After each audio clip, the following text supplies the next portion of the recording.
So கனடாவில் பார்த்திங்கன்னா இன்றைக்கி குப்பை அள்ளிகிட்ருக்காங்க. ஸோ வாரம் வந்து திங்கட்கிழமை செவ்வாய்க்கிழமை காலையில் வந்து குப்பையெல்லாம் எடுப்பாங்க. ஸோ மக்கள்லாம் பார்த்திங்கன்னா குப்பை தொட்டியெல்லாம் வெளியில் போய் வச்சுருவாங்க.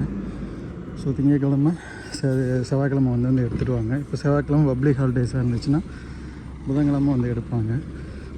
ஸோ வந்து இங்கே பார்த்திங்கன்னா மொத்தம் 3 தொட்டி இருக்கும். ஒன்று ரீசைக்கிளுக்கு, ஒன்று கார்பேஜுக்கு இருக்காங்க.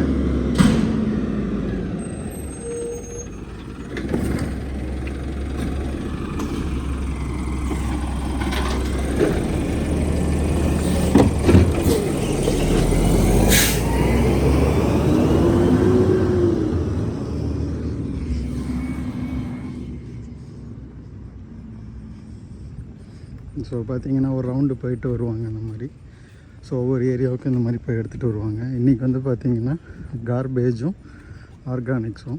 ஸோ இந்த க்ரீன் வந்து பார்த்திங்கன்னா இந்த மாதிரி சாப்பாடு அந்த மாதிரி குப்பைகள்லாம் அதில் போடுறது யூஸ் பண்ணுவாங்க. அதே மாதிரி வீட்டுக்கு வெளியில் அவங்க யூஸ் பண்ணாத பொருள்லாம் வச்சுருந்தாங்கன்னா இந்த மாதிரி வெளியில் போட்டுருவாங்க. அதையும் எடுத்துகிட்டு போவாங்க.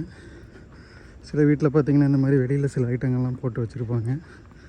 அது யாராவது வேணும்னா கூட எடுத்துகிட்டு போவாங்க. அப்படி இல்லைன்னா குப்பை வண்டி வந்து எடுத்துகிட்டு போயிடும். ஸோ இங்கே வந்து வாரம் இப்படி தான் எடுத்துகிட்டு போவாங்க. ஸோ நீங்கள் அதை சரியாக வந்து ஆர்கனைஸ் பண்ணி சரியாக வைக்கல அப்படின்னா உங்களுக்கு ஃபைன் போடுறதுக்கு கூட சான்சஸ் இருக்குது. ஸோ இதே மாதிரி இன்னும் இன்ட்ரெஸ்டிங்கான வீடியோஸோடு உங்களை நான் மீண்டும் சந்திக்கிறேன். ஸோ இப்போ பார்த்திங்கன்னா இது எங்கள் ஸ்ட்ரீட்டு. இதில் வந்து பார்த்திங்கன்னா வரிசையாக வச்சுருக்காங்க.